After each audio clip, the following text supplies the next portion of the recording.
मतलब एल्वियोली से लेकर और टिश्यूज तक जाने में मान लो उसको 10,000 किलोमीटर भी ट्रेवल करना पड़ा, तो क्या 10,000 किलोमीटर से मतलब 4 ऑक्सीजन मॉलिक्यूल मैं इसलिए ला रहा हूँ क्योंकि यहाँ पर मैं दे दूंगा? या नहीं भाई, तुम्हारा कर्मी, तुम क्षत्रिय हो अर्जुन, युद्ध करो, क्योंकि ऑक्सीजन तो बेटा वैसे भी मिलनी है। ये सब जो जिनकी तुम जो है रखवाली कर रहे हो, ये सब मरने, मैं तो पहले मार चुका हूँ। देखो तुम केवल माध्यम हो, तो बॉडी को ऑक्सीजन तो बेटा मिलनी है। चाहे कार्बन डाइऑक्साइड का और ये जो प्रेशर बढ़ जाए, और उस पार्शियल प्रेशर बढ़ने की वजह से हमारे जो कैरोटिड आर्टरीज और जो एओर्टिक आर्च है वहां पर जो रिसेप्टर्स हैं वो रिसेप्टर्स एक्टिवेट हों, और हमारे पोन्स में जो न्यूमोटैक्सिक सेंटर है उससे कहें कि खूब ब्रीथ करो, खूब सांस लो और सांस छोड़ो, ठीक है, हमारा ब्रीदिंग रेट बढ़ा दें, तब क्या करोगे? तब तो इतना कार्बन डाइऑक्साइड हो जाएगा कि तुमसे ऑक्सीजन संभलेगा ही नहीं। यही ऑक्सीजन जिसको तुम अभी इतना जो है प्यार कर रहे हो ना, यही ऑक्सीजन ऐसे छोड़ के भागेगा कि नहीं, कुछ भी हो जाए इस हीमोग्लोबिन के पास नहीं रहना। तो माया है ये, इसमें मत फंसो। इसलिए अभी तुम्हारे पास मौका है, अभी तुम्हारा कर्म भी है, तो अभी अपना कर्म करो और ऑक्सीजन को छोड़ो। वैसा है भाई। और ये बोर्स इफेक्ट कृष्णा है, ये बोर्स इफेक्ट है, महाभारत की है ये कहानी, सदियों से है। कृष्णा। लिख लो इसको, गजब है ये। देखो अब ये बात करते करते चीजें निकलती हैं, कनेक्ट होती हैं। ब्रीदिंग तो हमने पढ़ ही लिया, बचा क्या? बोर्स पढ़ लिया हमने। यहाँ जो हमने डिस्कस किया था वही लिखा हुआ है कि कार्बन ट्रांसपोर्ट ऑफ डाइऑक्साइड जो है गैसेस। 20 से जी सर। 25 टाइम्स हायर सॉल्युबिलिटी का होता है देन ऑक्सीजन। ऑक्सीजन से। जी sir. The amount of carbon dioxide that can diffuse through the diffusion membrane per unit difference in the partial pressure is much higher compared to that of oxygen। यार गजब, ये यही मैं तुम्हें बता रहा था। अभी मैं कह रहा था ना कि मैं चाहता हूँ तुम इस कंसेप्ट को समझो, यही वाला कंसेप्ट था। क्या था? जी sir. The amount of carbon dioxide that can diffuse through the diffusion membrane per unit diffusion. difference in partial pressure। मुझे जरा बताओ, इस बात को समझ रहे हो कि नहीं? जी सर। है ना? 104 से 40, हाँ पर यूनिट। एक जी। एक यूनिट का डिफरेंस है। कितने यूनिट का डिफरेंस? 104। 64, हाँ जी। 64 यूनिट का डिफरेंस है। 64 64। तो एक तरफ 64 यूनिट का डिफरेंस है और एक जी। तरफ 40 से 45 है, 5 यूनिट का डिफरेंस है। ठीक है, और वो एक में भी ज्यादा है। ये एक यूनिट के डिफरेंस में भी उसकी सॉल्युबिलिटी ज्यादा होने की वजह से उसका डिफ्यूजन हाँ ज्यादा होगा। ज्यादा है। क्या बात। जी। The diffusion membrane is made of 3 major layers. कौन कौन सी लेयर्स होती हैं? लिख रखी हैं। पहली ब्लड कैपिलरी की वॉल एंडोथेलियम, दूसरी बेसमेंट मेम्ब्रेन, तीसरी alveolar wall 1 cell thick. It's total thickness is much less than a millimetre. 1 millimetre से भी कम थिक होती है। ये तीनों मिला के 1 मिलीमीटर से कम होती है। Therefore, all the factors in our body are favorable for diffusion of oxygen from alveoli to tissues, and that of carbon dioxide from tissues to alveoli। है ना? थिन भी है, मॉइस्चर भी यहाँ पर है, और ये परमिएबल भी है। इसीलिए सारे के सारे फैक्टर्स ये फेवर करते हैं कि ऑक्सीजन का डिफ्यूजन एल्वियोली से टिश्यूज में हो जाए, और टिश्यूज का जो ट्रांसपोर्ट और डिफ्यूजन है वो कार्बन डाइऑक्साइड से एल्वियोली तक हो जाए। टोटल हमारे पास 6 कंसेप्ट हैं। 3 कंसेप्ट हो गए, यानी आधा चैप्टर हो गया बेटा। ट्रांसपोर्ट ऑफ गैसेस की बात करें कि blood is the medium of transport of oxygen and carbon dioxide. सीधा सीधा बैलेंस शीट है, हिसाब किताब है। 97 एंड 3, 97 एंड 3 है बेटा, सीधी सीधी बात है। 97 एंड 3, 3 क्या है?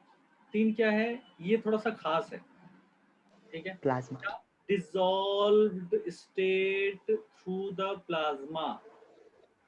डिसॉल्व, ठीक है? कैसी डिसॉल्व? कैसा? आयन के फॉर्म में, डिसॉल्व। गैस के फॉर्म में, किस फॉर्म में? ऑक्सीजन मॉलिक्यूल के फॉर्म में डिसॉल्व। आयन के। आयन के फॉर्म में कैसे चला जाएगा भाई? ऑक्सीजन आयन कहाँ होता है? 20 to 25% ऑफ कार्बन डाइऑक्साइड वो आरबीसी में जाती है, 70% जो है बाइकार्बोनेट के फॉर्म में जाती है, और 7% जो है वो जाती है डिसॉल्व स्टेट में। अच्छा सुनो, dissolved 7% of CO2 is carried in A dissolve state through plasma. अच्छा, डिसॉल्व तो आयन भी होता है। हाँ होता है। तो अगर आपसे पूछेंगे टोटल डिसॉल्व कितना हो जाएगा? 77 क्या बात है, 77 गैसियस फॉर्म में डिसॉल्व कितना हो जाएगा? 7 आयनिक फॉर्म में डिसॉल्व कितना हो जाएगा? 70 और चाहे 70 हो चाहे 7 हो, ये डिसॉल्व है, तो ये फ्री है या बाउंड है? फ्री है या बाउंड है? ये फ्री फ्री है। बाउंड कितना होगा? फ्री 20 से 25%। ये हमारा ट्रांसपोर्ट गैस था। अब हम बात करें ट्रांसपोर्ट ऑफ ऑक्सीजन और ट्रांसपोर्ट ऑफ कार्बन डाइऑक्साइड की। हीमोग्लोबिन के बारे में हम सब लोग जानते हैं, रेड कलर का पिगमेंट होता है, इसमें आरबीसी में प्रेजेंट होता है। ऑक्सीजन हीमोग्लोबिन से बाइंड करता है, रिवर्सिबल बाइंडिंग होती है, यानी कि जुड़ भी सकता है, टूट भी सकता है। और haemoglobin molecule can carry a maximum of 4 molecule of oxygen. ठीक है, ज्यादा से ज्यादा ऑक्सीजन के 4 मॉलिक्यूल यहाँ पर हो सकते हैं। Binding of oxygen with haemoglobin is, अब ये जो लाइन है ये गजब की लाइन है, बड़ी इंपॉर्टेंट है, बहुत ही ज्यादा important. Binding of oxygen with hemoglobin is primarily related to partial pressure of oxygen. ठीक है, क्योंकि उन्होंने पहले भी बताया था कि प्राइमरी जो है वो पार्शियल ग्रेडियंट बताया था, हाँ, इसलिए इन्होंने ऐसे लिखा। यस, वही वाला पॉइंट यहाँ पर लिंक हो रहा है। Partial pressure of carbon dioxide, hydrogen ion concentration and temperature are the other factors which can interfere with its binding. तो partial pressure of carbon dioxide, hydrogen ion concentration और temperature, ये other factors हैं, ये भी role play करते हैं। ठीक है, इंपॉर्टेंट रोल प्ले करते हैं। लेकिन यहाँ पर अभी हम बात मेनली किसकी अगर करेंगे, अगर मतलब चुनना पड़ेगा तो choose, if you have to choose, then you will choose what? PO2। You will choose PO2 as a primary factor responsible for the binding of oxygen with haemoglobin.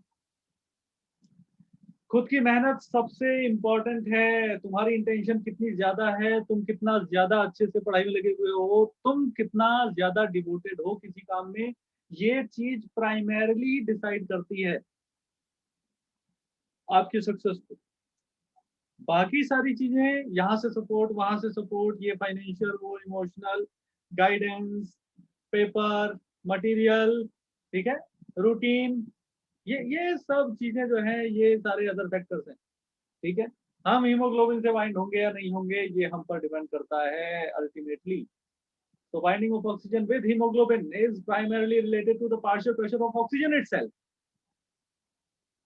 Oxygen की बाइंडिंग को केवल एक ही चीज मेनली कंट्रोल करती है और वो है ऑक्सीजन खुद। ठीक है कितना ऑक्सीजन है उसी पर डिपेंड करेगा। Sigmoid curve is obtain.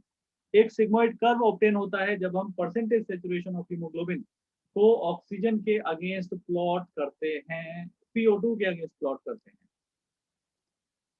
Percentage saturation of haemoglobin with oxygen को, यानी ऑक्सीजन कितना ज्यादा सैचुरेट हो चुका है, हीमोग्लोबिन को कर चुका है, उसको पार्शियल प्रेशर ऑफ ऑक्सीजन के साथ जब हम करते हैं तो this curve is called the oxygen dissociation curve and is highly useful in studying the effect of factors like PCO2, hydrogen ion concentration, etc.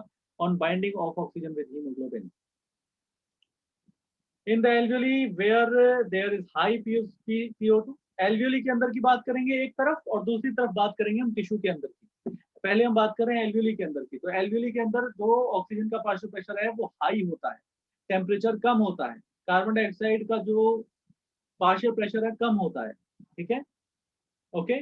तो अभी हमने क्या बात की कि percentage saturation of hemoglobin with oxygen will be primarily decided by the partial pressure of oxygen itself. तो alveoli में कैसा होता है? हाई होता है। ठीक है, तो जाहिर सी बात है वहां पर परसेंटेज सैचुरेशन ऑफ हीमोग्लोबिन भी हाई होगा।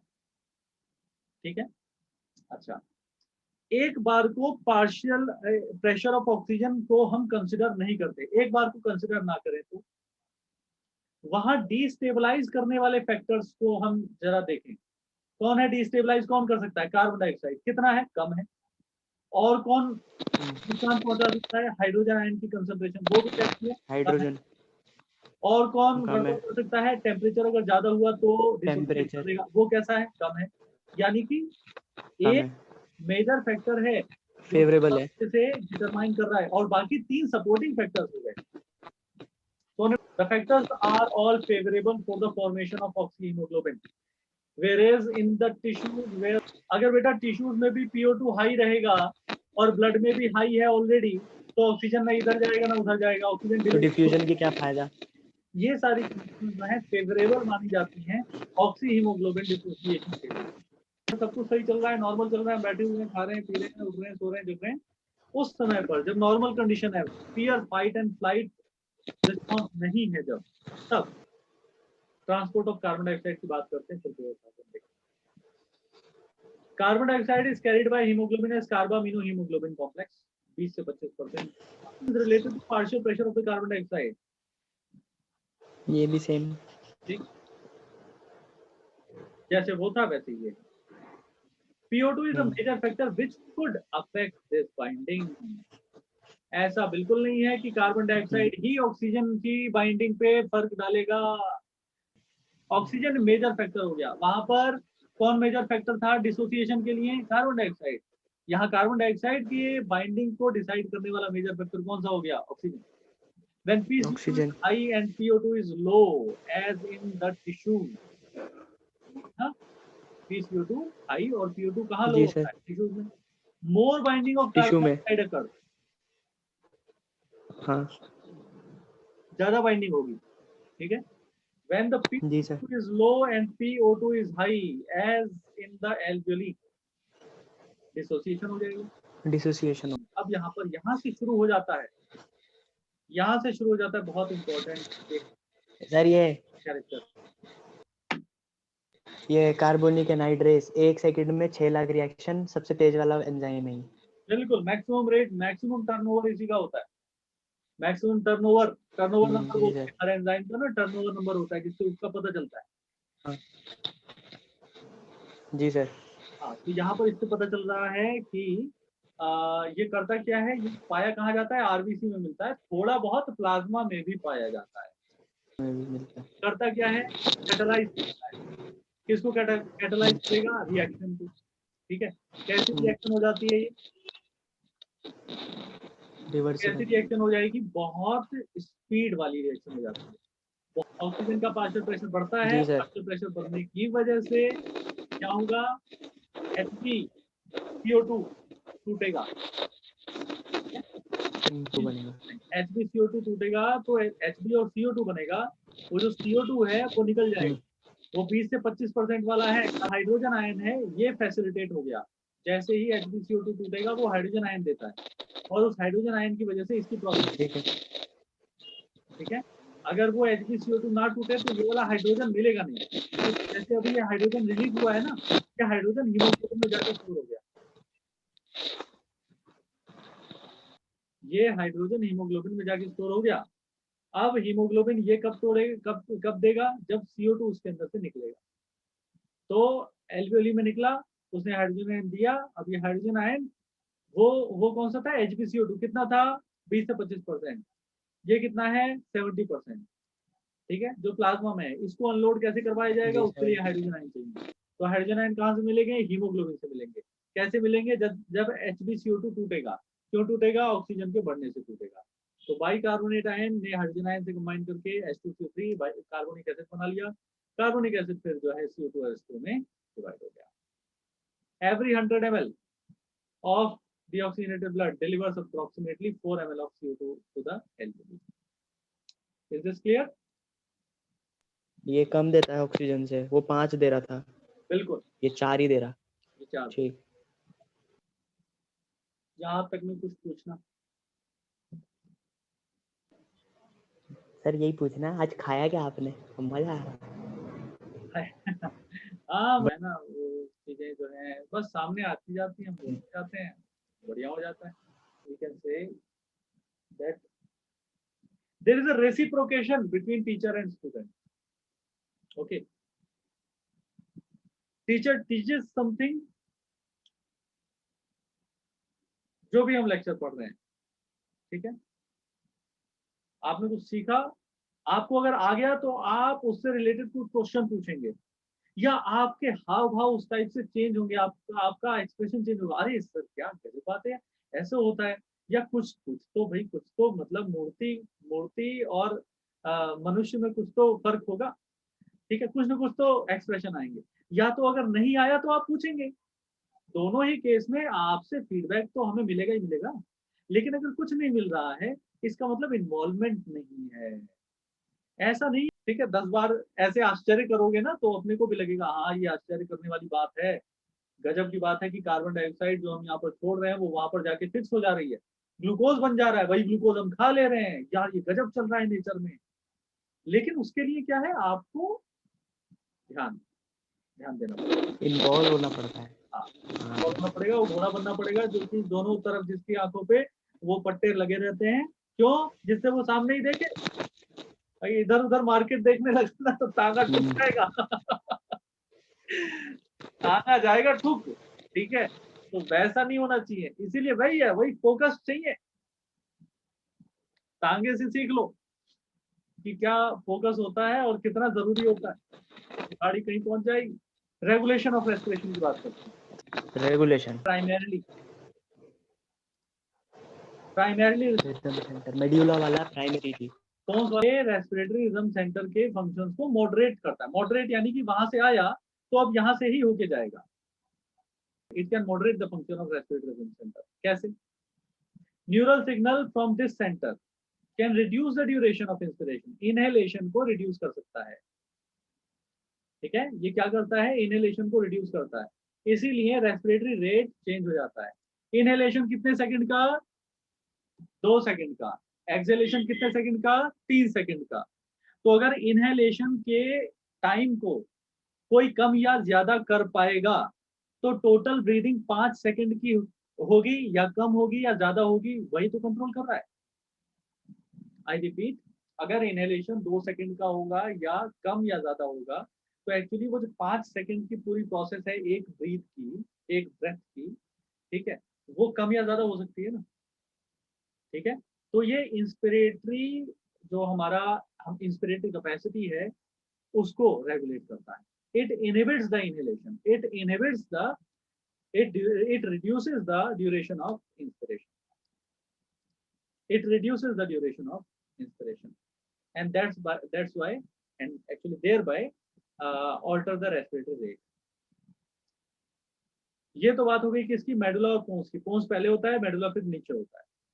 पहले पोन्स पे सिग्नल आएगा, पोन्स से मेडुला पे जाएगा, और पोन्स जब मेडुला को सिग्नल देता है तो कौन सा सिग्नल देगा, reduction in the duration of inspiration. अब एक अलग एरिया की बात कर रहे हैं, कीमोसेंसिटिव एरिया, जो कि रेस्पिरेटरी रिदम सेंटर के पास में ही होता है। कीमोसेंसिटिव, किसी केमिकल से इसकी सेंसिटिविटी ज्यादा है। किससे? कार्बन डाइऑक्साइड और हाइड्रोजन आयन। यानी कि अगर कार्बन डाइऑक्साइड और हाइड्रोजन आयन ज्यादा हुए तो कीमोसेंसिटिव क्या हो जाएगा, एक्टिवेट।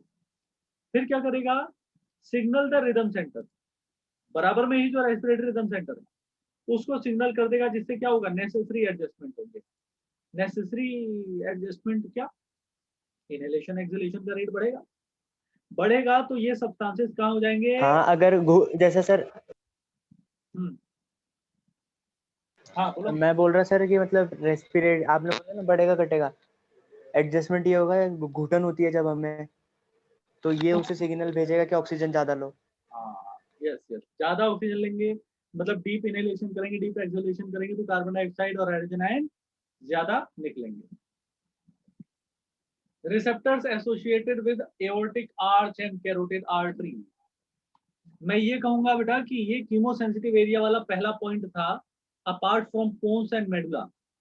पहला पॉइंट था कीमोसेंसिटिव एरिया, दूसरा पॉइंट है receptors associated with aortic arch and carotid artery. ये भी रिकॉग्नाइज कर सकते हैं किसी भी चेंज को कार्बन डाइऑक्साइड और हाइड्रोजन आयन कंसंट्रेशन में, और सिग्नल दे देते हैं रिदम सेंटर को। ये भी रिदम सेंटर को सिग्नल देंगे, क्या होगा,